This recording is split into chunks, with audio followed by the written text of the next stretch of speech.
Thank you, everybody, for coming to the Aaron Torres Podcast YouTube page. If you could do me a quick favor, see that little subscribe button at the bottom of your screen? Go ahead, click that subscribe button. Really does help our channel grow, our audience grow, and I really do appreciate it more than you know. So click that subscribe button. Appreciate your support. Now, here's the video that you came here for. There is only one place to start. This was a big one in College Station. You don't need me to tell you. By the way, I do apologize. A lot of you actually reached out about the college football betting show. Where were my official picks? We didn't make any official picks last week, but this was clearly the biggest game. LSU versus Texas A&M. These were the only two teams that had yet to take a loss in SEC play. They play in College Station. And how about this? The Texas A&M Aggies lay the smackdown. Final score 38-23, outscore LSU 31-0 in the second half. It was a complete team victory. It was a dominant statement victory for Mike Elko and his program. And I'll say this, maybe the most interesting thing out of this game came after the game went final. Now, I don't want to make this segment solely about what Mike Elko said about who we think was Jimbo Fisher. But I actually think that Mike Elko's comments very much reflect whether they're controversial, no doubt, definitely whatever. But I think it reflects who this A&M team is, why they are so good, why they have completely flipped the script overnight. And so, producer Matt, play the sound of Mike Elko after the game talking about his program. It's not fake. It's not a politician running this program, talking fast and BSing everybody. This is a real program. And for all the recruits out there, this is a real place. And if you want to be really good at football. So how about Mike Elko, okay? To quote the Shaq meme, Mike Elko, I was not familiar with your game.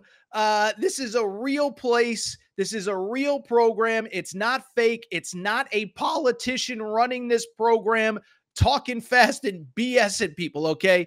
One, I got to say this. When I first saw the quote transcribed on social media, I thought it was fake. I thought there was no way it could be real. I went to listen to the sound. I love the fact that the sound is exactly how it sounds on paper. And before we get into the quote and what it kind of means for A&M, let me get one thing out of the way real quick. I'm hearing some people argue that this is somehow, in some way, shape, or form, a shot at Brian Kelly. I get that Brian Kelly is a little political. His dad was, in fact, a politician. But I'm sorry. Brian Kelly has never once been confused as a fast talker. As a matter of fact, he's pretty deliberate in everything that he says. And also, say what you want about Brian Kelly. You don't have to like him, but he's not a BSer. I think, if anything, Brian Kelly's been guilty of too often being too honest and not BSing enough. So this was very much a shot at Jimbo Fisher, very much a shot at the man who preceded Mike Elko. Remember, of course, Mike Elko worked for years under Jimbo Fisher. And frankly, Jimbo Fisher's best success at A&M came when Mike Elko was the defensive coordinator. When Mike Elko left, that was really when that A&M went from at least respectable 8-9 win seasons to 5-7. And then obviously the season that happened a year ago. And so I bring it up because, to me, there is no doubt that Mike Elko was talking about Jimbo Fisher. But let me also say this. What he said is 1,000% accurate, and I believe that it is a reflection of why Texas A&M is in the position that they're in. 7-1, 5-0 in the SEC, completely controlling their fate in an attempt to get to Atlanta for the first time for an SEC championship game. And of course, the 12-team college football playoff. First of all, you talk about part of the quote that wasn't in that audio, but Mike Elko talked about, we're honest. We bring good people into this building and we're honest with them. And I don't think there's a better example of that than what we saw in the second half when the starting quarterback, Connor Wigman, was benched for Marcel Reed. Listen, I'm pretty sure that if you follow a show like this, you know the story, but Connor Wigman was the starting quarterback coming into the year. He gets hurt. Marcel Reed takes over. The team plays awesome. I was actually surprised that they immediately went back to Connor Wigman when he got healthy for the Missouri game, but he played great against Missouri. It seemed like it was the right move, but he also was struggling in that game on Saturday night in College Station. And so credit to Mike Elko. If you saw the video, if you were watching the game live, you could tell Connor Wigman was not happy that he was getting pulled from that game. But Marcel Reed comes in, literally first play, he rushes for a touchdown. And Marcel Reed was the spark that they needed. How about this? He only completed 2 passes in the second half when he came in. It was for 70 yards, but it was more than enough. And obviously his play with his legs was the difference as he rushed for, as he rushed for 3 touchdowns, 62 yards rushing. He was the difference. He was the X factor. And it comes back to what Mike Elko said about toughness, accountability. That's who we are. That's what we're about. All that good stuff. Let's also say this. You talk about toughness, about accountability, about no BSing. That defense and the physicality in which they played, yeah, this is a different Texas A&M team, okay? First off, the defense was unbelievable. Goes without saying. Again, they were up, they were trailing, 17-7 at the half. They don't allow points until late in the game. Forced 3 Garrett Nussmeier interceptions. And how about this for a stat?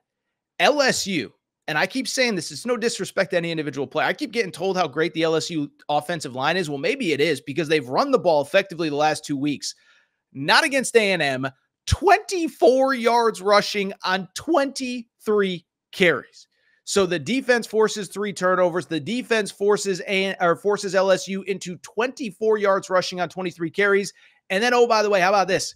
The run game for Texas A&M, 242 yards on 49 carries. That's 4.9 yards per carry. And so the bottom line is, Mike Elko said it after the game. There's a great locker room video of him saying, like, look, boys, we made that team quit. They wanted nothing to do with us. We wore them down in the second half. I am so proud of you. And I'm paraphrasing, but you can find that quote, you can find that video on probably one of the Texas A&M, social media feeds. But at the end of the day, what Mike Elko said is true, is if you look at this game, if you look at this win, if you're an Aggie fan, man, just Aggie fans, let's just take a second. Congratulations, man. Listen, I know you haven't won anything yet. I know you haven't won, you haven't booked a trip to Atlanta. You haven't won an SEC title. You haven't made a college football playoff. But man, oh man, this is the guy that you've been waiting for. And frankly, let me take it a step further. This is the guy you deserve, okay? Because listen, we're going to talk about Mark Stoops in a minute, but let's never forget. And by the way, I never have an issue when a fan base gets fired up about a coaching hire that they don't like. Didn't have an issue when Tennessee did it with Schiano, although I didn't love them bringing up some of the Jerry Sandusky stuff. That's another conversation for another day. But I was on air on Fox Sports Radio during the Texas A&M basically revolt against the Mark Stoops hire. And I never believed it was the right hire. I always believed Elko was the better fit. And credit to you guys, because you have the right guy. And this is the cool thing if you're Texas A&M. And I tweeted this the other night, but it's never been about talent at Texas A&M. Mike Elko kind of said it, right? They've had the talent in the building, but there's been too much BS, too much nonsense, too much politics, too much worry about recruiting rankings, too much worry about winning a press conference. I defended Jimbo Fisher with the Nick Saban stuff, but too much worry about what everybody else is saying about you. And it's never seemingly been about football. Well, now it is. And you look at that team. They're tougher than you. They're meaner than you. They're more physical than you. They wear you down. By the way, this isn't the only team they've done it to. Did it to, Mississippi State last week.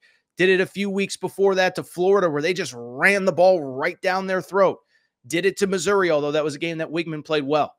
This is the new A&M. A&M fans enjoy it. By the way, let me give a quick shout out. Tommy Moffitt's got to be feeling good today, okay? So Tommy Moffitt, if people don't know, is a legendary strength and conditioning coach. Was at Tennessee for a while, was at Miami for a while, but really kind of became basically a household name at LSU. Was hired by Nick Saban. When Saban left for the NFL, Les Miles retained him. When Les Miles was fired, Ed Orgeron retained him. And Tommy Moffitt was essentially the only connective tissue with all 3 of those national championships at LSU, at least on the coaching staff. Well, I bring it up, and by the way, his teams and his program was just known for toughness, for physicality, for meanness, no backing down, no wearing down, whatever. Well, when Brian Kelly came in, Tommy Moffitt Brian Kelly let Tommy Moffitt go. And he was out of the game for 2 or 3 years. And listen, I don't want to speak for him, but he wanted to get back in. And I think there was maybe a moment in time where he wasn't sure if he was going to get back in. Elko gives him a call, and right away, I remember T-Bob Hebert, who played at LSU, said, listen, I don't know how good LSU or how good A&M is going to be from a win-loss perspective, but they ain't going to be soft. They're going to be tough, and they're going to be mean because that's what Tommy Moffitt does in that weight room.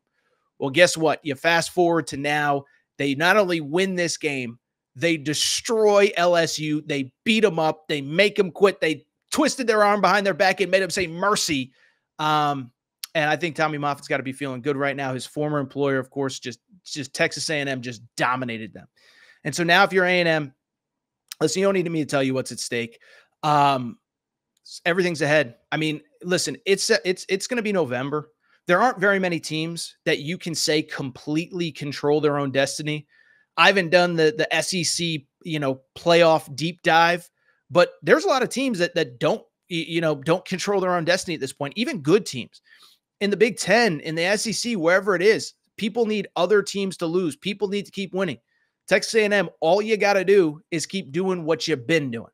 Now, it isn't going to be easy. At South Carolina this week, South Carolina is a really good team. At Auburn, listen, they play hard. They're competitive. Got their first SEC win, which we're going to talk about in a minute. And obviously Texas late in the year. So there's still a lot left on the schedule. I'm not going to put the cart before the horse. But you talk about a physically dominating game that you got to feel good if you're an A&M fan. Yeah, you should feel good, A&M fans. Enjoy this victory.